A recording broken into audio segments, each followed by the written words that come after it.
other progressive women concentrated on another moral issue, one that had plagued the nation since the Reconstruction days following the Civil War: suffrage, the right for women to vote. 1912. All along Fifth Avenue, from Washington Square to 57th, were gathered thousands of men and women of New York. Women doctors, lawyers, architects, artists, actresses, sculptors, waitresses, domestic and industrial workers, all marched with an intensity and purpose that astonished the crowds that lined the street. Founded in 1890, the leaders of the National American Women's Suffrage Association used 3 different approaches to try to win the vote for women. First, they attempted to get state governments to grant them suffrage, but only Wyoming, Utah, Colorado, and Idaho agreed. Suffragettes then decided to take their cause to court, citing the 14th Amendment.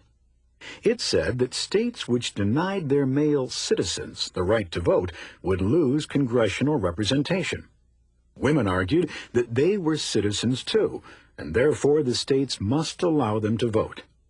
So, Susan B. Anthony and other women made over 150 attempts to vote in 10 different states, forcing the Supreme Court to decide their case. But despite the fact the Supreme Court in 1875 agreed that women were citizens, they concluded that citizenship alone did not automatically grant women the right to vote. Their third approach was to rally support for a constitutional amendment granting suffrage. Time and again, the Senate defeated it. The suffrage campaign marched on, and with America's entry into World War I in 1917, the tide seemed to be turning. Leaders of the women's movement redoubled their efforts. Susan B. Anthony and Carrie Chapman Catt continued the NAWSA's cautious approach, while other women leaders, such as Lucy Burns and Alice Paul, formed a more radical organization, the National Women's Party, which openly blamed the Democrats and used protest marches and even hunger strikes to try to win the vote.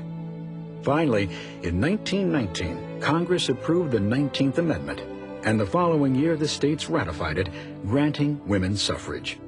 The long battle for suffrage had taken 72 years.